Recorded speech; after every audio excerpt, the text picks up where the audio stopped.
We've considered a number of different estimates, trying to make a prediction based on the derivative value of a function.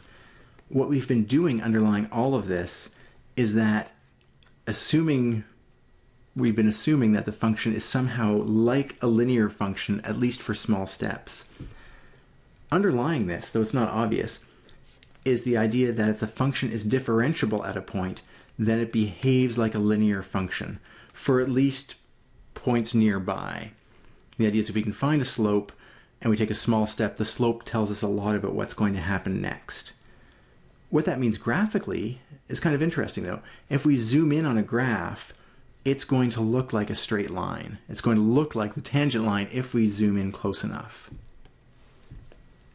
Let's take an example like y equals sine of x. So sine of x on a big scale, definitely not looking very linear. You know, it repeats itself, it's periodic, it's a nice curved function. But if we zoom in, we'll see it, and we only zoom in on this part, and we only see this region. Well, it starts looking less interesting, less curved, and more straight.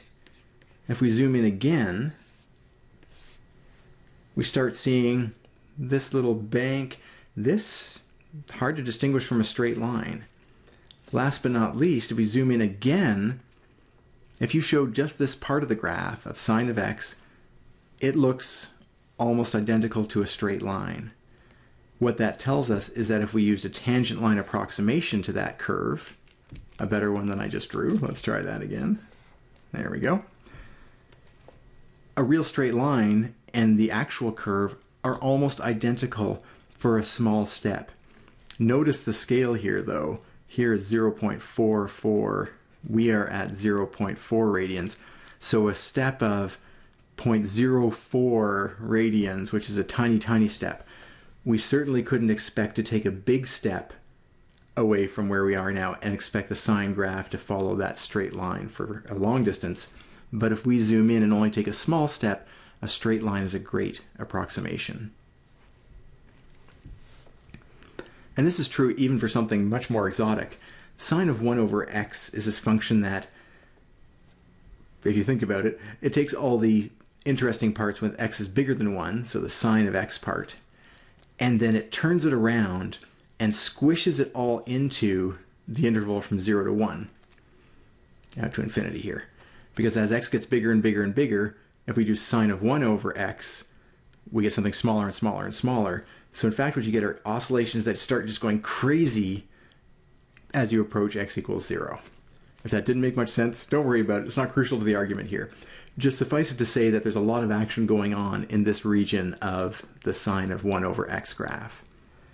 But even there, if we pick a point on there, just any point that's not 0, 0 would be obviously bad, but any point where the function is differentiable, and if we zoom in, we still see a bunch of complexity, but we start to see some order around where we are now. And if we zoom in again, we'll see this curve here, just that last little undulation at the bottom here, and then up. And again, if we zoom in on that, we see something that looks like a very straight line. If we find the derivative of that point, we will get the slope that we'd see of a straight line. That would be the derivative value. So as long as a function is differentiable at a point, we can zoom in and it'll look like a straight line. That's one of the associations we can make with differentiability. Okay, so what? Well, we're going to try to formalize what we did earlier with our idea of changes in y. Now let's just make sort of an arbitrary graph here. And what we'll do is draw something fairly linear. Okay. Then we're going to pick some point on it. And we're going to add the tangent line. So tangent line like so. So the tangent line and the curve are very similar, especially over small intervals here. And we can use that with a couple little triangle bits here. Let's do that and do that.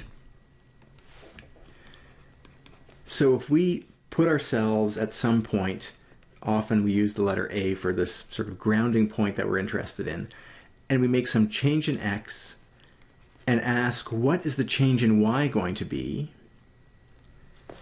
Well, the change in y over the change in x, that's a slope, right? That's a slope taking 2 points, is going to be approximately the slope of the tangent line. And that has a nice name. In fact, you can start seeing where these symbols come from. dy dx. Hey, delta y delta x, dy dx. Leibniz notation comes from this inspiration of slopes being changes in y over changes in x. Of course, we could also write it as f prime of x as well, or f prime of a if we felt like it. So what about the questions we had earlier where we talked about, well, what if we increase our spending? What if we increase the amount of time, or we spend some time walking? All we do is rearrange this equation here. If we know delta x, and we can calculate the slope value, or we're given the slope value, we can find the change in the output. So the change in the function is approximately equal to the derivative, or slope, times the change in the input.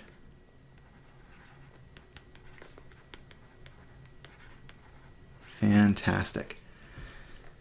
So this makes a nice simple relationship. You can remember it courtesy of this form here, that the derivative is going to be a good approximation to delta y over delta x, change in output over change in input, or you can remember the graphical version of it and just rearrange it. So if you say, if I'm going to move a certain distance and I know this rate of change, what's the change in the output going to be? Here it is formalized a little bit in nicer print, but it's worth doing. It's also worth noting that the larger that change in the input is, the less good or the worse the approximation will generally be. Again, because the derivative is instantaneous and assumes a delta x that's going to 0, in fact, so the less we have a delta x close to 0, the less good the approximation is in general. Let's just try applying this for a second and see how it works out for that example we saw earlier. So we said if we had advertising that's $200,000 and we increase the advertising by $2,000. Okay, so this is a delta A of 2. What would we expect the revenue increase to be? Well, increase or decrease. It's a change in F, or revenue is our R symbol here, delta R. And we would say delta R is going to be approximately F prime of 200 times delta A. So that's our new variables. A is the input, R is the output. And so we could say that F prime of 200 is... We left that off. Look at that. Back in that first slide, we had F prime of 200 was equal to 1.8. So with that value brought back, we'll have 1.8 times 2, and that'll give us the 3.6 we found earlier.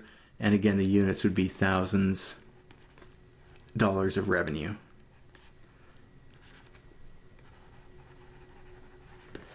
So formalizing what we did in an informal, intuitive way before.